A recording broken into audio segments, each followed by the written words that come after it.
رمضان المبارک یہ اللہ تبارک و تعالی کی طرف سے عطا کردہ ایسا مہینہ ہے جو مختلف عبادتوں کو شامل ہے، جس میں بندہ عبادت بدنی اور عبادت مالی دونوں کا حق ادا کرتا ہے۔ روزہ، نماز، یہ امور ایسے ہیں، یہ فرائض ایسے ہیں جو عبادت بدنی سے تعلق رکھتے ہیں کہ بدن کے اعتبار سے جو عبادت ادا کی جا سکتی ہے روزے کا اس میں دخل ہے۔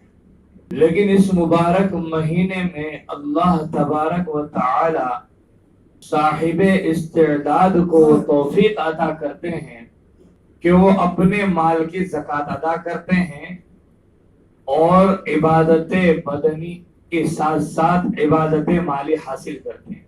ہم سال سے زکوٰۃ تو ادا کر رہے ہیں۔ زکوٰۃ کے اصل معنی کیا ہے؟ زکوٰۃ کے معنی ہے پاک و صاف کرنا، اپنے آپ کو صاف کرنا، پاک کرنا، اپنے ظاہر کو پاک و صاف کرنا، اپنے باطن کو پاک و صاف کرنا۔ وہ عبادت بدنی کے ذریعے سے ہو گیا۔ اب اپنے مال کو پاک و صاف کرنا، اس کے لیے اللہ تبارک و تعالی نے زکوٰۃ کو فرض کیا کہ اب اپنے مال کو بھی پاک و صاف کر لو۔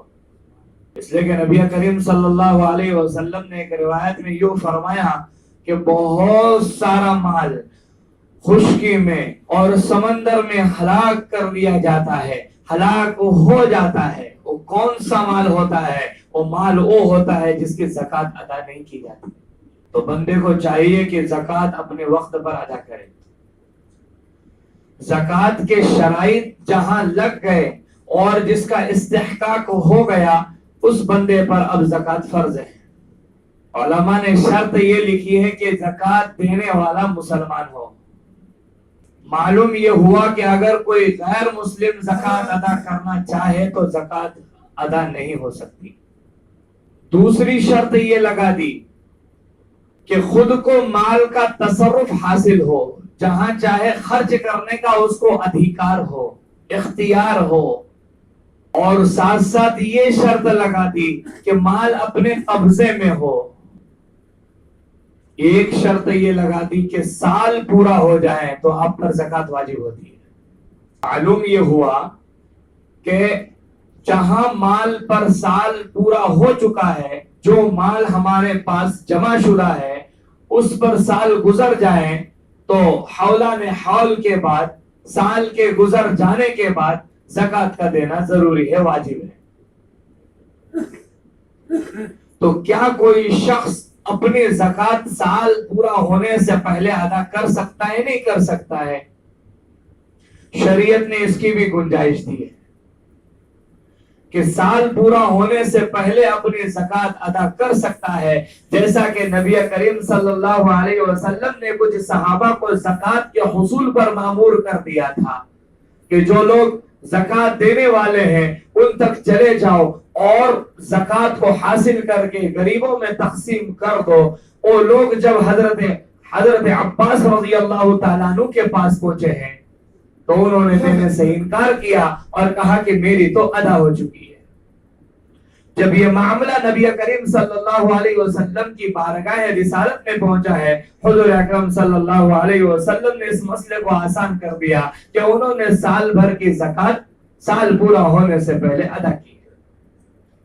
تو ان شرائط کے ساتھ جب زکوٰۃ ادا کی جاتی ہے تو زکوٰۃ صحیح نحو سے ادا ہوتی ہے۔ کتنا دینا ہے، کس کو دینا ہے، اس کے لیے اپنے اپنے مسلک کے علماء ہیں، ان سے ہم رابطہ قائم کریں اور اس مسئلے کو حاصل کریں اور اس مسئلے کے مطابق اپنی زکوٰۃ کو ادا کریں۔ قرآن کریم نے 8 لوگوں کا ذکر کیا ہے جن کو زکوٰۃ دی جا سکتی ہے۔ انما الصدقات للفقراء والمساکین والعاملین علیہا والمؤلفة قلوبهم وفي الرقاب والغارمين في سبيل الله وابن السبيل. 8 لوگوں کا ذکر کیا ہے. فقیروں کو آپ زکات دے سکتے ہیں. فقیر کہتے ہیں کسے؟ ہماری نظر میں فقیر وہ جو در در بھٹکے. روایت میں اس کو فقیر نہیں کہا گیا بلکہ کہا گیا فقیر وہ نہیں ہے جو ایک کھجور کے لیے ایک لقمے کے لیے در در بھٹکے. فقیر وہ ہے جس کے اندر کمانے کی صلاحیت نہ ہو,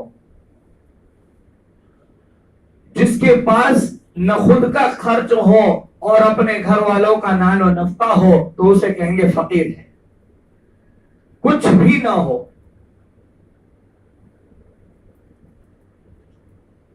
اصحاب صفہ جو تھے نبی کریم صلی اللہ علیہ وسلم کے پاس دین کا علم حاصل کر رہے تھے.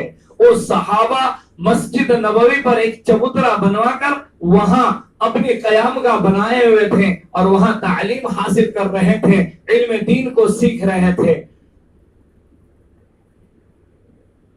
ان کے متعلق قرآن کریم نے فرمایا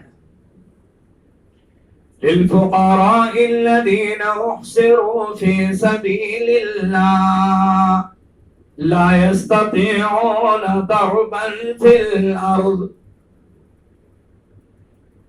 کہ فقراء تو وہ ہیں جو اللہ کے دین کے خاطر, اللہ کے عبادت کے خاطر اور علوم دین کے خاطر اپنے آپ کو ایک جگہ بند کر دیں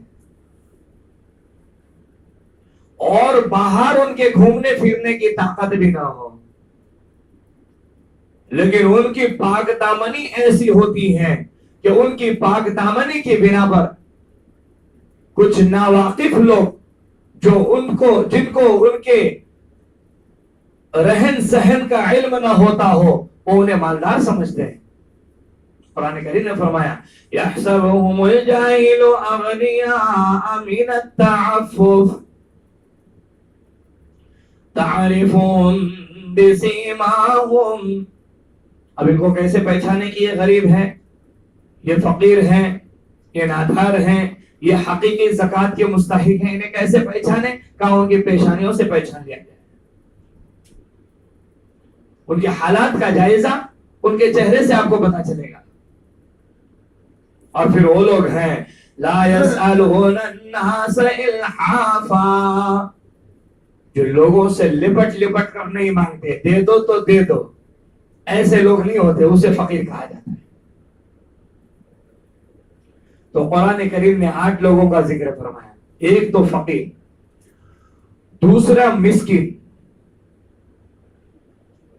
انما الصدقات للفقراء والمساکین.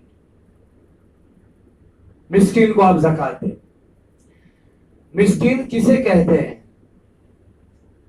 مسکین شریعت کی نگاہ میں اسے کہتے ہیں جو کما تو رہا ہے, کمانے کی استعداد تو اس میں ہے ظاہر میں, لیکن اتنا کما رہا ہے جو اسے میسر نہ ہوتا. شریعت نے جتنی ضرورت رکھی ہے وہ ضرورت اس کی پوری نہ ہوتی ہو تو ایسے شخص کو مسکین کہا جاتا ہے.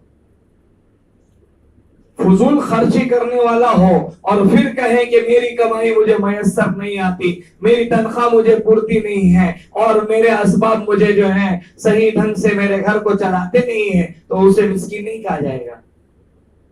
فضول خرچی سے بچتے ہوئے جتنی ضرورت ہے اس دائرے میں رہتے ہوئے خرچ کو کرے اور پھر اپنی کمائی اسے میسر نہ آئے تو اسے مسکین کہا جاتا ہے. اسے زکات دے سکتے ہیں. آگے فرمایا والعاملین علیہا, جو زکات حاصل کرنے کے لیے چلے گئے ہیں ان کو کچھ اور کام دھندا نہیں, اب ان کی ڈیوٹی یہی.